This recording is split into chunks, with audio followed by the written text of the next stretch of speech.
Bom dia, todos irmãos e irmãs. A graça, a paz e a misericórdia do Senhor, que elas sejam multiplicadas sobre todas as nossas vidas. Amém? Há um tempo eu tenho meditado sobre um assunto e hoje o Senhor permitiu que eu pudesse estar aqui dividindo com os irmãos. Eu queria convidar inicialmente que nós abríssemos nossas Bíblias na primeira carta de João.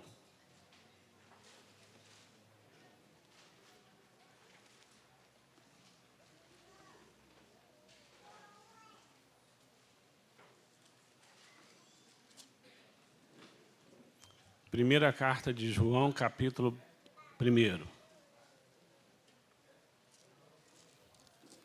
O que era desde o princípio, o que ouvimos, o que vimos com os nossos olhos, o que contemplamos e as nossas mãos apalparam a respeito do Verbo da vida. A vida se manifestou. Nós a vimos e dela testemunhamos. E vos anunciamos a vida eterna que estava com o Pai e a nós foi revelada. Sim, o que vimos e ouvimos, isto vos proclamamos, para que também tenhais comunhão conosco. E a nossa comunhão é com o Pai e com seu Filho Jesus Cristo. Estes ensinos vos escrevemos para que a nossa alegria seja absolutamente completa. Algumas traduções trazem a expressão que o nosso gozo se cumpra, ou que a nossa alegria seja completa. Essa tradução da King James fala absolutamente completa. Então eu tenho meditado sobre essa expressão alegria completa.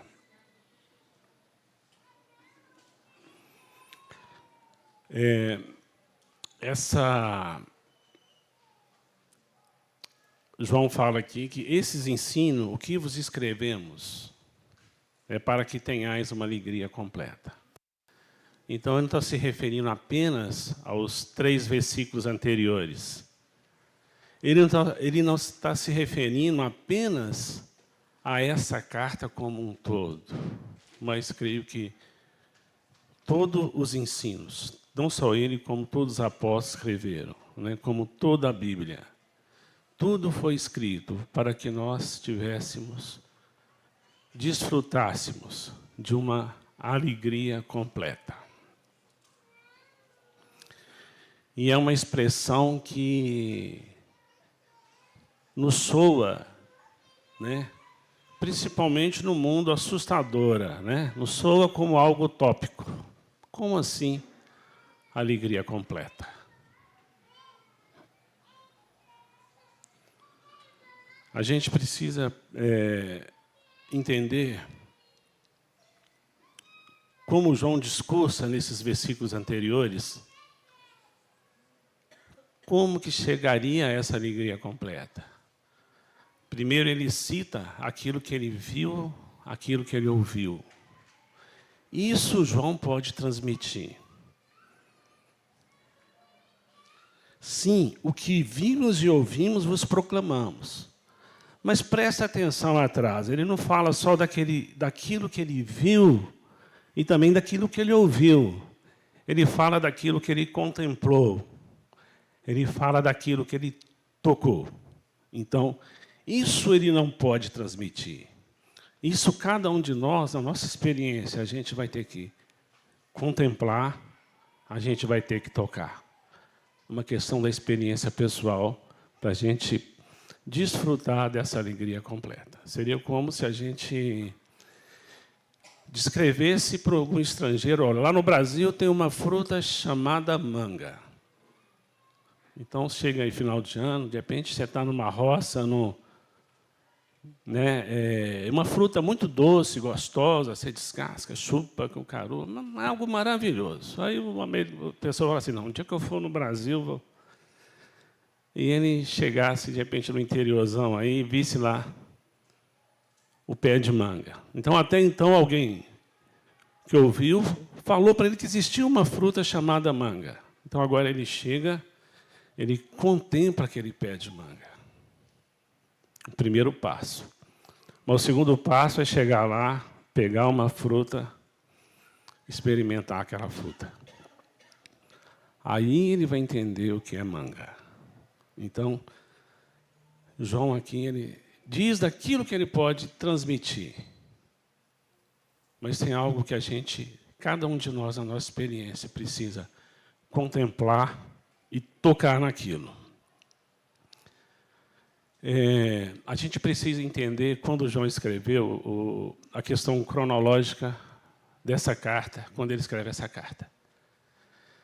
Aproximadamente 60 anos após o sacrifício do Senhor. Muito tempo. Então, praticamente, ali se levantou uma segunda geração. Poucos, naqueles dias, nos dias que João escreveu essa carta, foram testemunhas oculares do sacrifício do Senhor, da crucificação. Então, ele precisa trazer para essa nova geração essas realidades. Que essa geração precisa contemplar, precisa tocar essas realidades.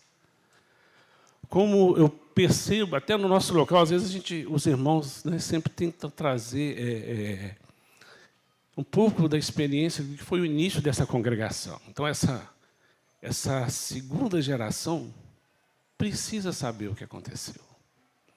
Então, João traz isso, ele traz essa necessidade de contemplar e tocar nessas realidades. Interessante que fala que a vida que estava com o Pai, ela se manifestou. Hoje nós vamos lembrar muito de realidades que são presentes. A gente às vezes confunde muito o que o Senhor já fez por nós e o que ainda o Senhor fará. Então João fala, a vida se manifestou, a palavra se manifestou, o verbo de Deus se fez carne. Quando a gente lê o trecho lá da Samaritana, vamos abrir João 4, a partir do versículo 23.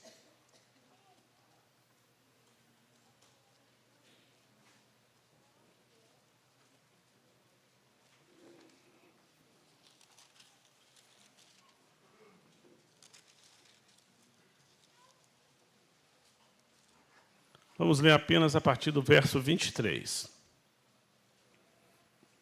O Senhor dizendo a ela, mas a hora está chegando, e de fato já chegou, em que os verdadeiros adoradores adorarão o Pai, em espírito e em verdade, pois esses que o Pai procura para seus adoradores. Deus é espírito e é necessário que os seus adoradores o adorem em espírito e em verdade. A mulher lhe disse, eu sei que o Messias, chamado Cristo, está por vir. Quando ele vier, então nos esclarecerá sobre tudo. Assegurou-lhe Jesus, eu que te falo sou o Messias. Então essa mulher ela não tinha uma compreensão clara que o Messias já havia chegado. E o Senhor ele se revela. E às vezes a gente também não tem noção clara como essa mulher, que o Messias já chegou, de tudo que ele já fez por nós, de tudo que nós temos em Cristo Jesus. Então, nesse questionamento, nesse bate-papo, ela expressa a realidade dela, o que ela pensava.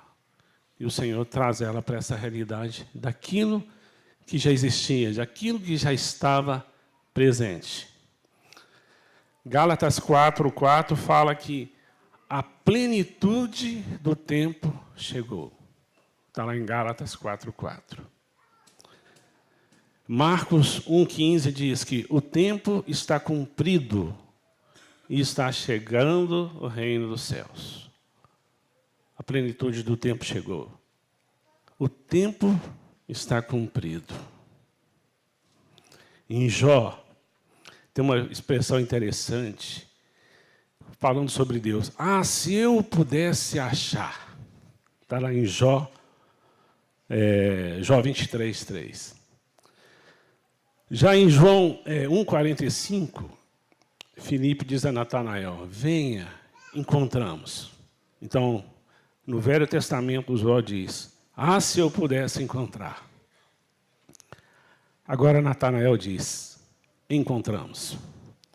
Então, duas realidades diferentes, algo que se esperava, mas que alguns já encontraram.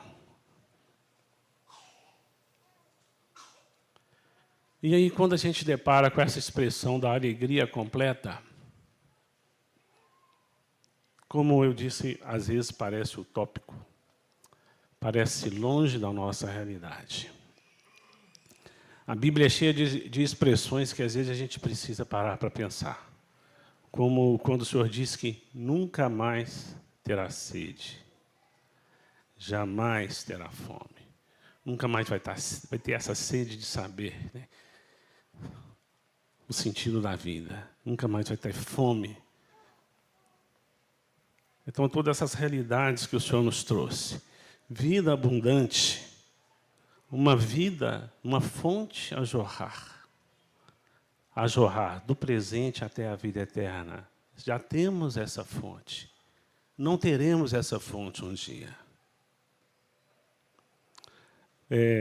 E Pedro fala assim de uma viva esperança. Não é uma esperança qualquer, não é um pensamento positivo, não é um talvez, é uma convicção, uma viva esperança da vida eterna.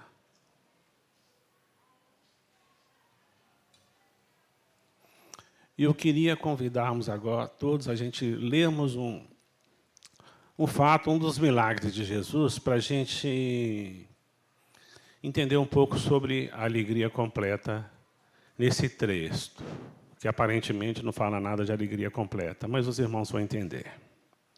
Vamos abrir Mateus, capítulo 9.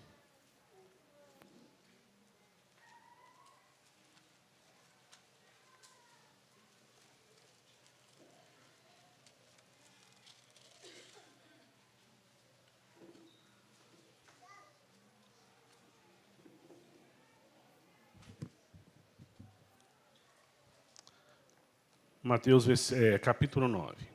E entrando Jesus num barco, atravessou o mar e foi para a sua cidade. E eis que lhe trouxeram um paralítico deitado em sua maca. Observando-lhes a fé, disse Jesus ao paralítico, tem bom ânimo, filho, os teus pecados estão perdoados. Diante disso, alguns escribas diziam consigo mesmo, este homem blasfema. Mas Jesus, conhecendo-lhes o pensamento, questiona, por que cogitai o mal em vossos corações? Pois o que é mais fácil dizer? Os teus pecados estão perdoados? Ou levanta-te e anda? Entretanto, para que saibais que o Filho do Homem tem na terra autoridade, presta atenção nessa palavra, autoridade para perdoar pecados, disse então ao paralítico, levanta-te, toma tua maca e vai para a sua casa. Levantando-se, o homem partiu para a sua casa. Ao ver isso, a multidão se encheu de temor e glorificava a Deus, pois dera aos homens tamanha autoridade. Então Jesus pergunta, o que é mais fácil dizer? A menos que a pessoa tenha algum problema de dicção, né? Qualquer palavra é fácil dizer. O que é mais fácil dizer? Mas preste bem atenção, irmãos. O que custava mais caro para o Senhor? Usar naquele momento o seu poder, curá-lo, ou a sua autoridade em dizer, os teus pecados são perdoados. O que custaria mais ao Senhor? O que era mais caro ao Senhor?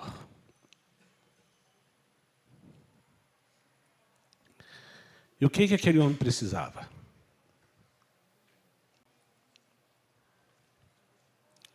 Então, nesse momento, o Senhor ele olha para a condição daquele homem. Como ele olha para, como ele olhou para toda a humanidade. E ele viu a verdadeira necessidade daquele homem. Então, a verdadeira necessidade daquele homem não era andar. Por isso ele disse: tenha bom ânimo, alegre-se, os seus pecados estão perdoados, a sua vida está mudada. O seu destino foi trocado, a sua história vai ser mudada.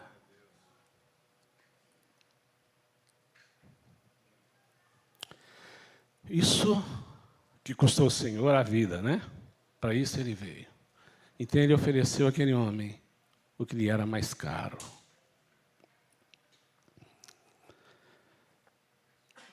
E, aparentemente, a gente parece, quem lê esse texto, parece que o Senhor estava blefando ali. Não, deixa eu fazer aqui uma jogada de marketing aqui, faço algo menor, depois eu faço algo maior. Aí todo mundo, Não, o Senhor fez algo maior, para depois fazer algo menor. Prestem bastante atenção no último versículo deste trecho.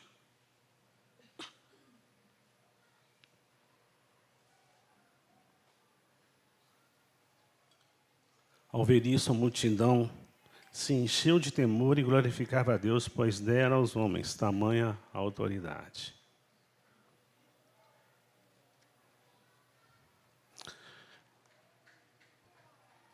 Presta atenção, eu acho que a maioria de nós, ao lermos esse trecho, a gente entende errado. Eu creio que sim, porque eu era um desses que só entendia uma coisa, depois uma maior. Não, a maior, depois uma de menor importância. Mas está ali. O Senhor entregou o de melhor que ele tinha. Levantou primeiro o ânimo daquele homem, né? Como diz lá em Efésios, Isaías: levanta, ó tu que dormes. Ele cuidou do espírito daquele homem primeiro, salvou primeiro aquele homem. Mudou a história, regenerou, mudou a sorte. Como diz a Bíblia, a que ponto que Deus chegou, né? De nos tornar seus filhos. Então, esse foi o maior milagre nesse evento. Aqueles homens levaram um atrofiado espiritual perante Cristo. Então, isso que é pregar o Evangelho. Aqueles amigos eles fizeram. Então, toda a Bíblia conta uma história. E o principal fato de toda a história da redenção é o fato do Senhor ter se entregado por nós. E essa alegria completa, esse gozo que se cumpre, se dá pela fé, pela regeneração, pela conversão, por essa transformação. Não estou desmerecendo o milagre, hipótese alguma. A Bíblia diz que, bem claro, vamos lá. Em Mateus: buscai o reino dos céus e a sua justiça. O que é buscar o reino de Deus, dos céus e sua justiça? Qual que é a justiça do reino dos céus? É a conversão, é a justiça que foi feita em Cristo, com o perdão dos pecados. Correto? E depois, as demais coisas vos serão acrescentadas. Então, irmãos, na conversão, na fé, crendo no Senhor, nós já temos a alegria completa. Isso a gente precisa crer. Por mais longe que esteja da nossa realidade, a gente precisa crer. Vem todas as bênçãos do Senhor, elas vão acrescentar. Vão acrescentar ao fato do Senhor ter nos salvado. Então, nós já temos essa alegria completa. Presta atenção em Romanos 8:32. Aquele que não poupou o seu Filho, que deu os perdão dos pecados, não nos daria as demais coisas? Não nos daria também a cura? Lembram daquele evento do leproso que chega perto do Senhor? Ele fala, Senhor, se tu quiseres. E o Senhor diz bem claro, eu quero. E é vontade do Senhor também nos curar. É vontade do Senhor também nos dar, nos trazer as demais coisas. Mas no perdão dos pecados, a nossa alegria ela é completa. A cura, as bênçãos, tudo aquilo que o Senhor nos traz, vai acrescentar. O reino é o principal. As demais coisas são secundárias. Então, é interessante quando esse verso que eu lembrei, voltei nele, o verso 8. Ao ver isso, a multidão se encheu de temor e glorificava a Deus, pois dera aos homens tamanha autoridade. Então, aquela multidão, quem estava ali, eu tenho certeza absoluta, pela presença do Espírito Santo, que não tiveram o entendimento equivocado que a maioria tem ao ler esse texto. Porque eles não glorificaram a Deus por ter dado ao homem tamanho poder. Porque, quanto a curar, Deus usa o seu poder. Mas, quanto a perdoar pecados, o Senhor usou a autoridade que Ele tem para perdoar pecados. Então, isso que foi...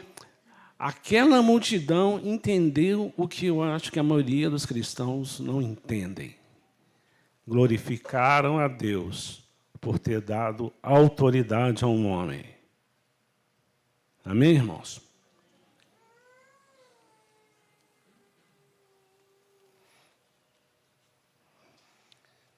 Tem um versículo muito interessante, Marcos 16, 20.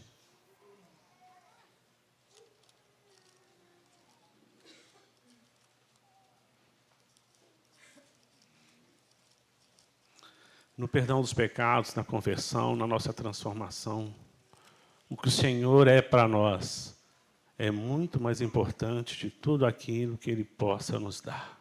Porque Ele já nos deu, na realidade já nos deu tudo, né? Tudo, o de melhor que Ele tinha, já entregou a sua vida, fez tudo por nós. Então, Marcos 16, último versículo do livro de Marcos.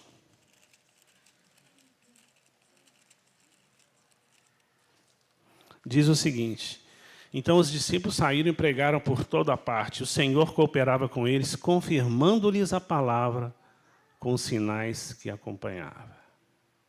Qual era a finalidade dos sinais? Confirmar a palavra. Qual é a finalidade da cura? Confirmar o perdão dos pecados. A gente pensa que não. Que a palavra para confirmar os sinais. Nós somos vidrados em sinais. É claro, todos nós, não estou criticando aquele povo, mas a palavra é clara. Esses sinais tinham que confirmar uma palavra. Qual palavra? A palavra. E quem é a palavra? O próprio Senhor. Os sinais não era para... aquele Jesus. Não, é o Jesus, é a palavra. É aquele que se tornou, que se fez carne, com um objetivo. Não é a fama de um homem, é o objetivo que um homem teve ao vir à Terra.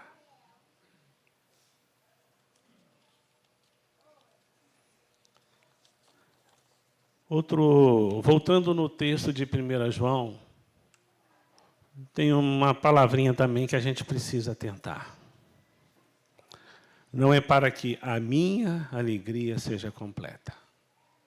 É muito claro lá. É para que a nossa alegria seja completa.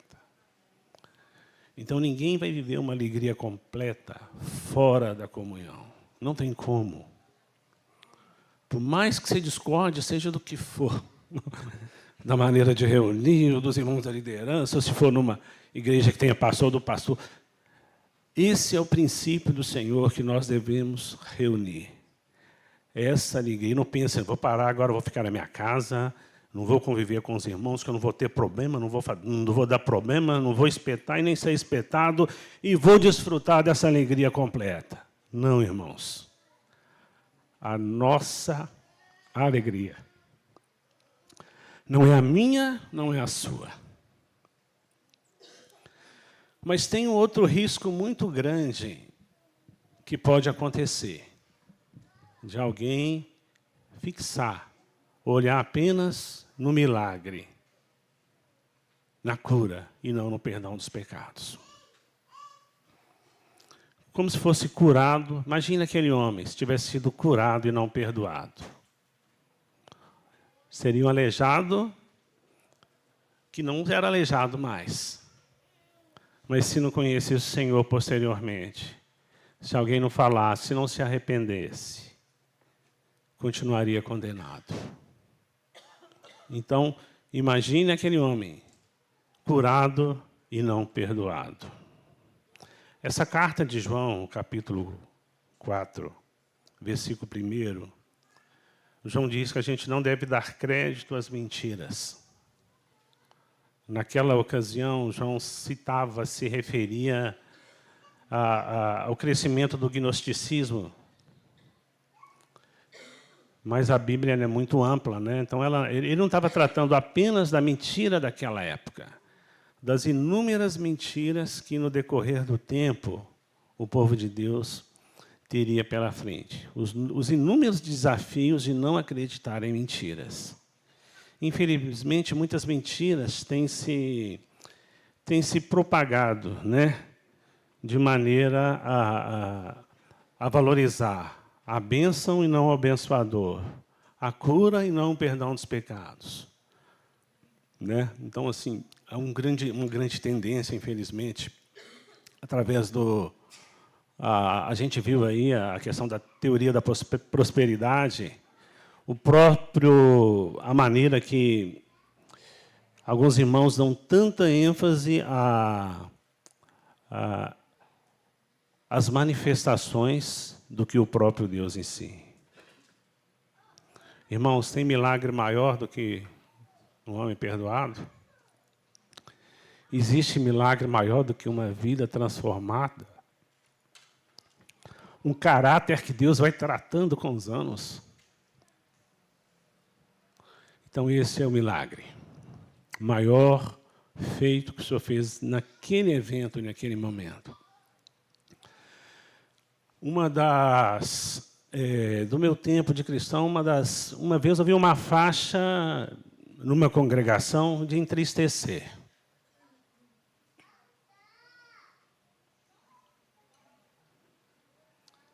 Aqueles irmãos colocaram uma faixa lá: se Deus está no nosso meio, tem que ter milagres. Eu nunca vi ninguém anunciar: vem aqui, nós vamos ter agora a noite do arrependimento, a tarde do arrependimento. Venha cá, que essa igreja tem pregação para a rede. Não tem esse anúncio. Porque esse engano, essa mentira,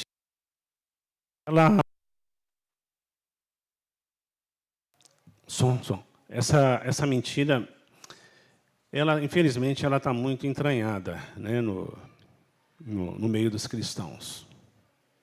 Que o Senhor também nos guarde dessa e de qualquer outra mentira. Porque não faz sentido. A própria carta de 1 João, capítulo 2, versículo 15, fala assim que a alegria do mundo passa. Não ameis o mundo. Se você amar as coisas que o Senhor está te dando, cura, saúde, emprego, etc., você está amando o mundo. Você tem que amar o Senhor. Porque tudo passa. De repente você está amando tanto uma bênção que essa bênção pode passar. Amém?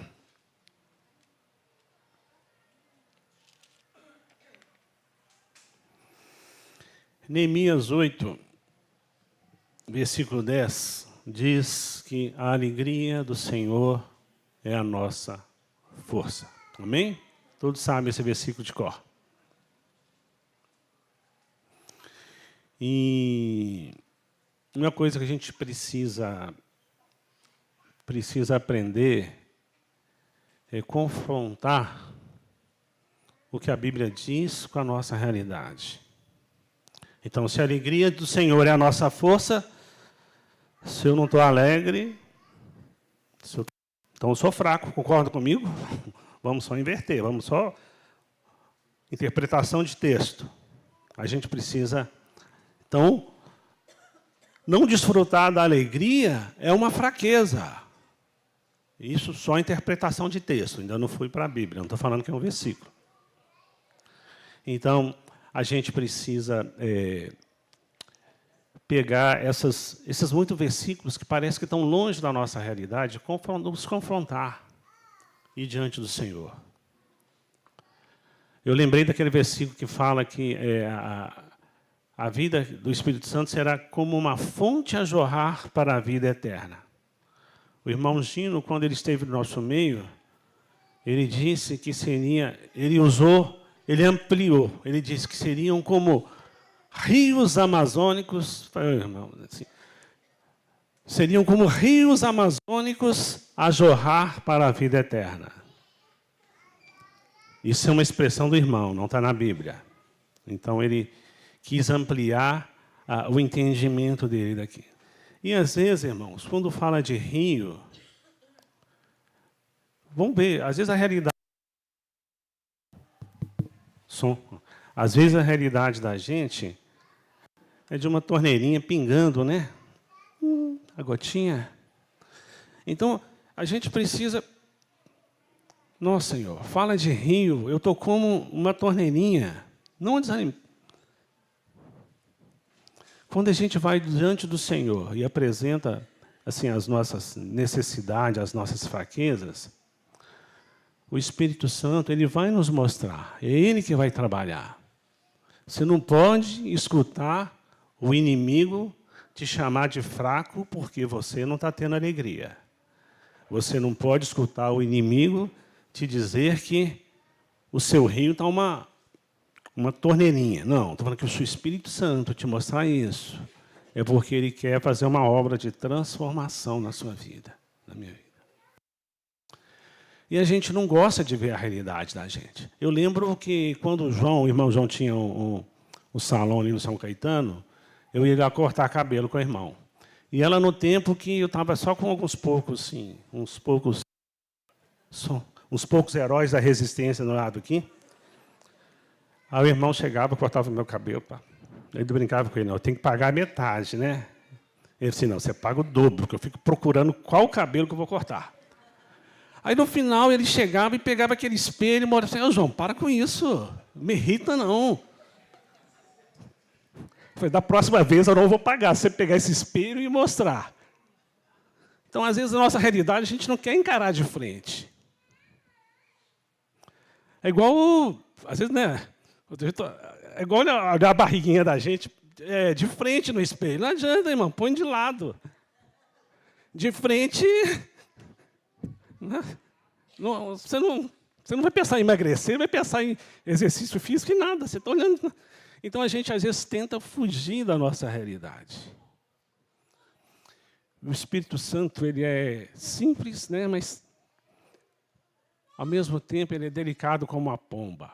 E ele quer nos mostrar, quer nos trazer para a nossa realidade. Ele quer que nós tenhamos e desfrutamos de uma alegria completa no Senhor.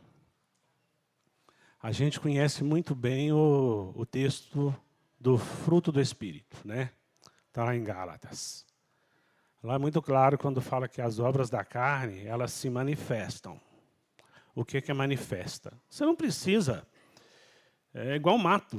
Ninguém foi ali plantar o mato ele nasceu ali. Então ela manifesta da nossa natureza pecaminosa. Ninguém precisa. É natural do homem caído. Mas o fruto do Espírito é um fruto. Tem que ser cultivado, tem que ser cuidado. Não é só porque você creu no Senhor, você já tem o fruto. É um fruto. O que é um fruto, né? Quem tem uma árvore e gosta de uma... Você vai cuidar daquela árvore. De repente, uma árvore que vai dar fruto uma vez por ano, ou não sei, né? Às vezes você cuida para uma vez por ano desfrutar da quem tem no seu quintal, né? Tem que ser cuidado. Depende de cuidado.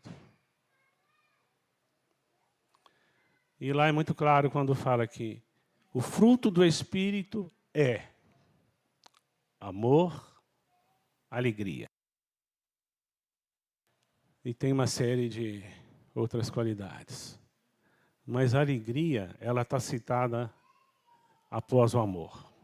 Então ela tem o segundo grau de importância na vida cristã.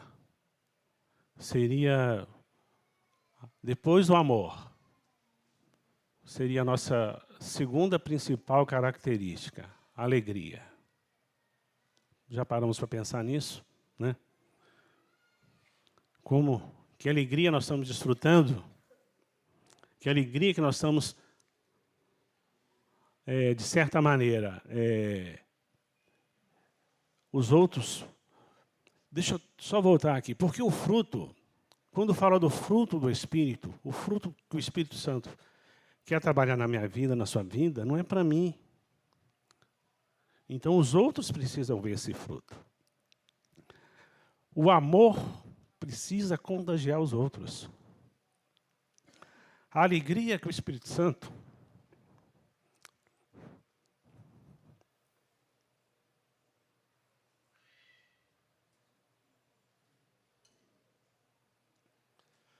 então o fruto é um testemunho. Aquilo, de repente, é justamente dessa alegria na minha vida que você está precisando, ou da alegria na sua vida que eu estou precisando.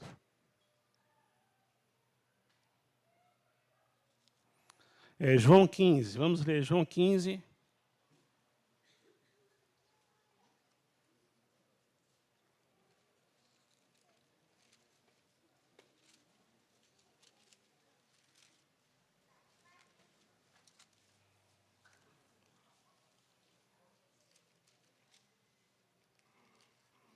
João 15, a partir do versículo 9. O Senhor diz: assim como o Pai me amou, eu da mesma forma vos amei. Permanecei no meu amor. Se obedecerdes os meus mandamentos, permanecereis no meu amor. Exatamente como eu tenho obedecido às ordens do meu Pai e permaneço no seu amor. Tenho-vos dito essas palavras, para que a minha alegria permaneça em vós e a vossa alegria seja completa. Então, irmãos, a alegria que nós possamos experimentar, ela também não é só pelo perdão dos pecados, tem a ver com a comunhão com o Senhor, de permanecer no Senhor, para que a alegria do Senhor venha até nós, e a nossa alegria seja completa. Então nós daremos fruto dessa alegria. Mas tem coisas que nos roubam a alegria, mesmo daqueles que já entregaram a vida ao Senhor. No Salmo 51, versículo 12,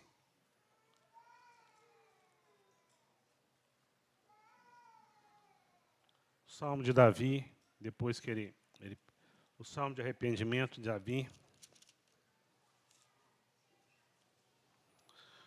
no meio da sua oração, ele pede ao Senhor: restitui-me a alegria da tua salvação e sustenta-me com o espírito disposto a te obedecer. Então, nesse confrontar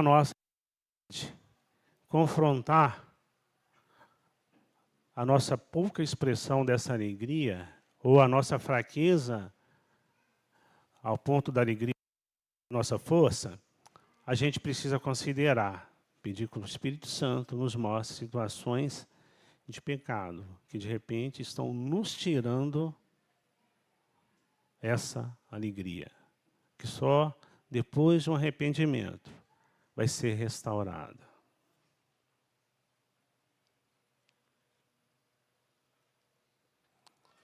E temos que pensar,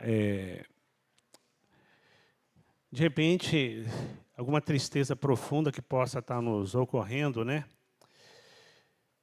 A gente está aí diante do Senhor, em 2 Coríntios diz que a tristeza, segundo Deus, traz arrependimento, traz arrependimento. Então, de repente, diante de situações de tristeza, vamos diante do Senhor, né? Pode ser o Senhor que está nos provocando essa tristeza, nos mostrando, nos tirando essa alegria para justamente a gente entender naquilo que a gente precisa arrepender. Agora, uma coisa muito interessante. Alguém pode chegar e dizer assim, é muito fácil para o apóstolo João vir e escrever que a nossa alegria será completa. É muito fácil. Andou com o Senhor, encostou no peito do Senhor, estava lá o tempo todo, né? É muito fácil.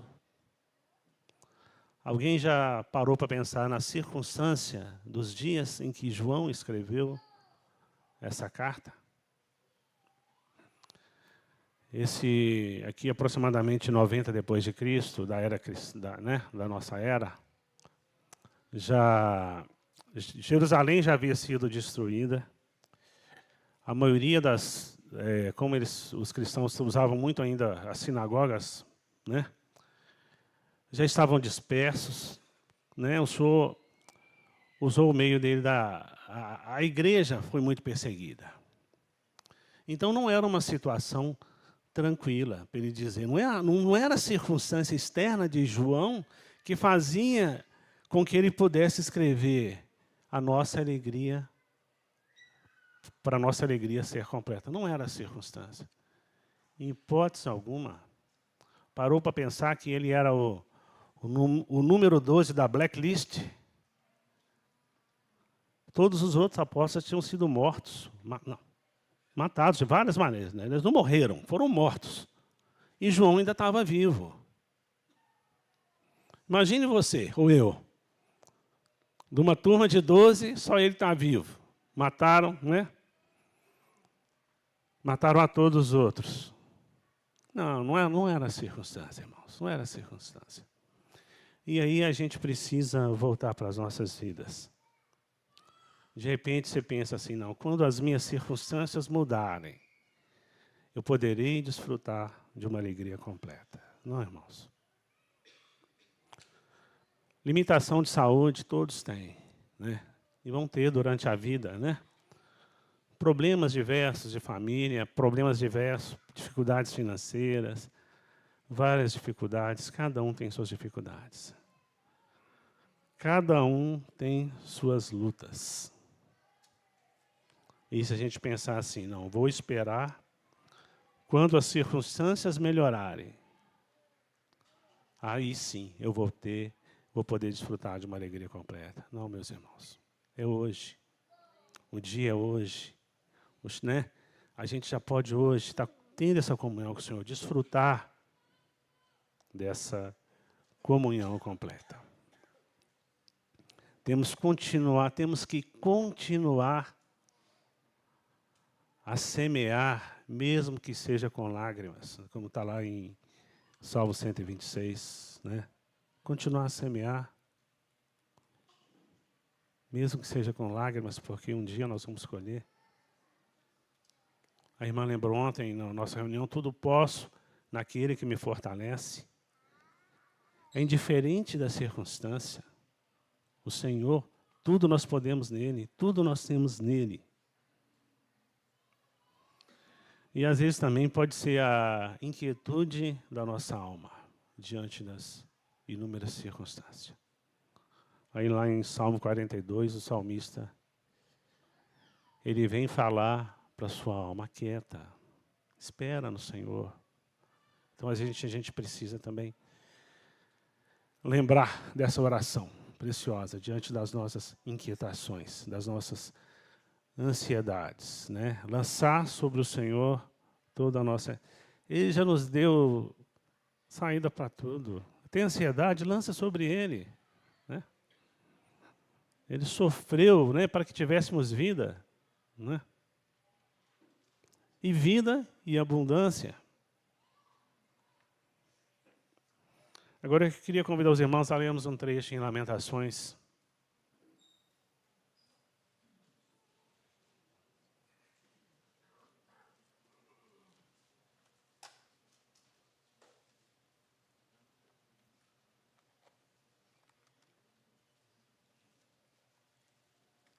É conhecido por todos esse texto de Lamentações.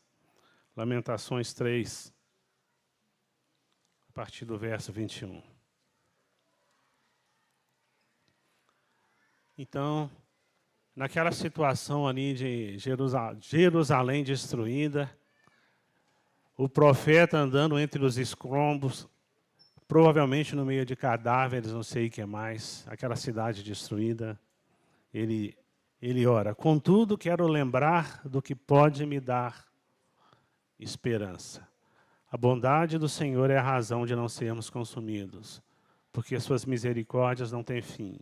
Renovam-se plenamente a cada manhã. Grande é a sua fidelidade. O profeta diz: eu quero lembrar, né? Muitas traduções trazem a expressão: eu quero trazer a minha memória. Irmãos, o que alguém pode trazer à sua memória? O que o profeta poderia trazer à sua memória naquele momento? Na sua memória, ele poderia trazer todas as bênçãos que ele sabia, que ele entendia naquele momento sobre o povo de Israel. O Senhor poderia trazer à memória dele, que as misericórdias do Senhor não têm fim. Tudo o que ele sabia, ele poderia trazer à memória. Todo o conhecimento das profecias, tudo que ele tinha até aquele momento do Velho Testamento. Hoje, no ano 2023, o que cada um de nós pode trazer à memória em momentos de dificuldades? O que cada um de nós pode trazer à memória? O que nós temos à disposição, que é muito grande.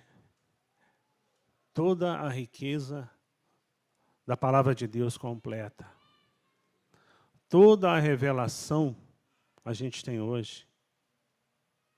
A riqueza que há no corpo de Cristo, né? Hoje nos meios digitais, tanta porcaria, mas quanta bênção, né? Então, sim, quanta riqueza você tem. A revelação está toda clara aos nossos olhos. Mas a gente precisa sempre, nos momentos de dificuldade, trazer à memória tudo aquilo que nós já temos em Cristo. Tudo aquilo que nós temos em Cristo. A grande salvação que foi dispensada em Cristo. Grande salvação. Quando o escritor de Hebreus diz a grande salvação, é muita coisa numa só expressão. Então a gente precisa ter essas verdades muito firmes nos nossos corações. Muito convictos dessas verdades, de tudo aquilo que nós somos, que nós temos em Cristo Jesus. E usufruir e desfrutar hoje dessa alegria completa. Mas, irmãos, a gente precisa também ter muito claro de tudo aquilo que o Senhor nos prometeu. Tudo aquilo que ainda não é realidade. Isso tem que ganhar os nossos corações, né? O dia que estaremos com o Senhor para sempre. Tantas bênçãos, tantas promessas. Né? Não haverá mais choro, não haverá mais dor. Estaremos com o nosso Senhor para sempre. Então, naquele momento, segundo as suas convicções, segundo o que o profeta sabia. Ele trouxe a memória para o ajudar.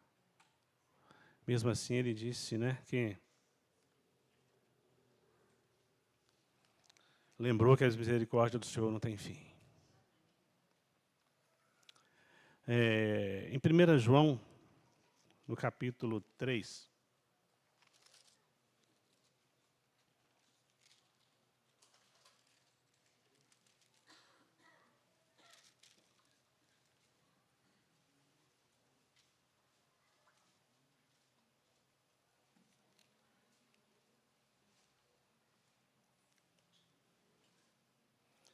capítulo 3, versículo 2.